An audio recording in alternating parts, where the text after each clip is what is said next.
Israel ప్రజలు కూడా అంతే. దేవుని చేత ఏర్పరచబడిన వారు, దేవుని చేత నియమించబడిన వారు, నియమించబడి ఏర్పాటు చేయబడిన ఇజ్రాయేల్ ప్రజలు దేవుని మాట వినకుండా బానిసత్వంలోకి వెళ్ళిపోయినప్పుడు ఆ బానిసత్వంలో వారికి తెలిసింది ఆ బాధ అన్నది, ఆ కష్టం అన్నది, ఆ నింద అన్నది, ఆ అవమానం అన్నది. నేను వాక్యం చెప్పక ముందు మీకు ఒక మాట చెప్తాను. దేవుడు ఒక్కసారి నిన్ను విడిచిపెడితే గనక, దేవుని చేతుల నుంచి బయటకు వచ్చేస్తే గనక, అప్పుడు నీకు అర్థమవుతుంది కష్టం అంటే ఏంటో, బాధ అంటే ఏంటో, నిందంటే ఏంటో, అవమానం అంటే ఏంటి. దాన్ని ఎలాగూ భరించలేకపోతున్నావో, దాన్ని ఎలాగూ భరించాలనుకున్నా కూడా భరించలేకపోతున్నావు, అప్పుడు తెలుస్తుంది.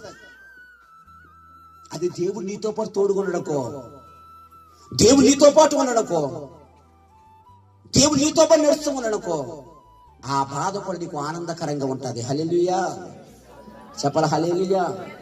ఇప్పుడు వ్యక్తి సాధన చేస్తూ ఫరో నలిగిపోతున్న వారు దేవునికి ప్రార్థన చేసిన వెంటనే దేవుడు ప్రార్థన లెక్కించి మోషేను పంపించాడు.